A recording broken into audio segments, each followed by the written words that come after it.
What is good, YouTube? Quinn Wade Basketball Analysis coming to y'all with a quick video. I wanted to let you guys know I got some new merchandise available, not just t-shirt anymore. I got different type of t-shirt, different type of shirts and logos that you can purchase on my spread shirt, and also hoodies now. We have expanded and added more to the channel and more merchandise for the brand. Thanks for supporting. It will be in the description and the links will be in the comment section below. Thanks for helping me and supporting the movement. Quinn Wade Basketball Analysis. I'm going to check out the video. What's good, YouTube? Quinn Wade Basketball Analysis coming to you with a quick video. We're going to talk about Bretans going to the Washington Wizards. He got traded to the Wizards so that way the San Antonio Spurs can finish signing DeMarre Carroll, giving them room to get a wing that can play defense, guard some positions, and knock down some threes. But I already covered them getting DeMarre Carroll, but they also spent money on Marcus Morris, one of the better free agents that's left. I feel like he is one of the top. I really wanted to see where he was going to go, honestly, because he did play for my Boston Celtics, and he was a big piece. He could have even been known as the second best player on the team outside of Kyrie Irving during the regular season because of his efficiency, but also that he could play that he played at a consistent level all season, and through all the chaos and through all the turmoil, he was there and he showed up and played hard. So I got respect for Marcus Morris. He is one of the better players left in free agency, and now that he's gone, it shows you that the Spurs are still not done. They're not quitting on this season. So they might not have made that big move. They might not have made that big acquisition that turned them into the contenders that they're not right now. But if you look at Marcus Morris, he gave them 14 points a game on 63% shooting and 33% versus the Bucks, and 63% from the field and 52% from three during the Bucks, and he also helped them beat the Indiana Pacers. He didn't shoot the ball well, particularly against the Pacers, but he did well in the last two games, shooting 50 and 63% and 50% from three in back-to-back games, giving them 12 points a game, and he gave them 14 points a game against the Milwaukee Bucks in the entire series. And if you look at his season numbers, he played 74 games, but he also started 53 of them, gave him 44 from the field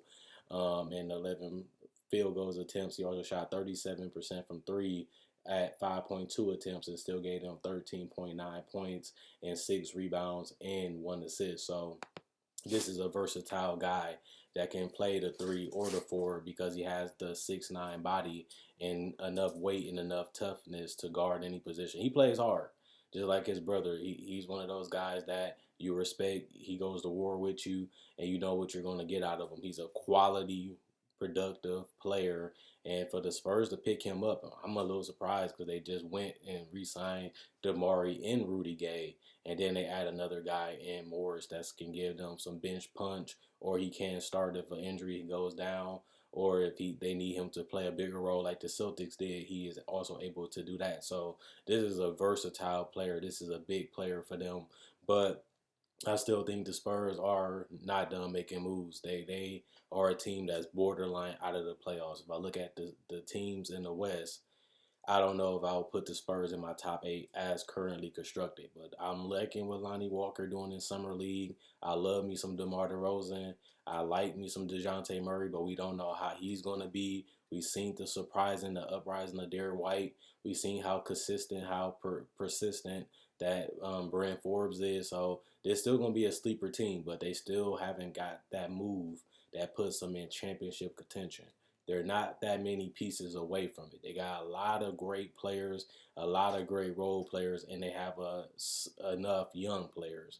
But I still want to see if they can make that move that thrusts them into championship contenders, which they are not currently. And I like the Spurs. I respect the Spurs. I love Greg Popovich. I know Greg Popovich, by the way. And I know that they're not settled and pleased with how this roster is currently constructed going in to July right now. So I still want to see the other moves that they make. But if I had to judge just this move and the Bertans move, I love me some Bertans. This is a guy that doesn't complain. This is a guy that plays hard. He knocks down threes at a extremely dangerous clip. He can play 3. He can play the 4. Sometimes even small ball 5. So if the Wizards do decide to keep Bertans, I think that they're going to have them a great player for the quality of his contract. He's on a great contract and he's very productive in that role. But what I will say is I'd rather have Morris and Carroll than have Bertans. And the way the NBA going with Kawhi Leonard and Paul George and LeBron, and you have all these wings like Clay, you need guys like Rudy Gay, DeMarre Carroll, and Morris to guard these guys and be able to switch on guys and also be able to play the small ball forward. So Morris fits that description. So does Gay, and DeMarre Carroll lost a step defensively, but we don't know how he's going to be this year. So we have to see. But this is another great move for the Spurs. But we still have to see them make that move that thrusts them into that championship range, which they haven't been in the last couple of seasons. They've been a quality team the last couple of seasons, but they haven't really had a legitimate shot since Kawhi Leonard went down. Now they got to find a player of Kawhi Leonard caliber or close to it to get back into that championship conversation, which they haven't been in since he's been gone. And even when he went down, that counts because he wasn't playing and they wasn't a contender that year either. So that's just how I personally feel. But do you think this is a good pickup? Still smart, savvy, great veteran for only $10 million, or do you think that is over? Do you think the Spurs eventually gonna go down and this is the season? Whatever you feel, let me know in the comment section below because it's crazy right now. The NBA has been nonstop the last 6 days. Check out my Facebook page, analysisplayground.com. Link in the description, comment section below. Check out my website, analysisplayground.com. Link in the description, comment section below. Thanks for everybody that likes on Facebook. Thanks for everybody that likes the videos.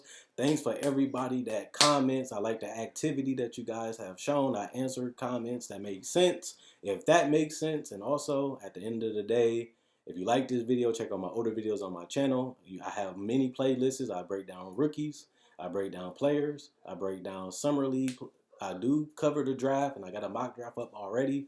Not only that, I do podcasts, and I also talk about the game of basketball, whether it comes to summer league, free agency, trade deadline, buyouts, and also I cover top 10 discussions and stuff like that. So you like this type of video, you like the NBA, check out my older videos and my playlists. I enjoy making these videos. You guys enjoy watching. I'm going.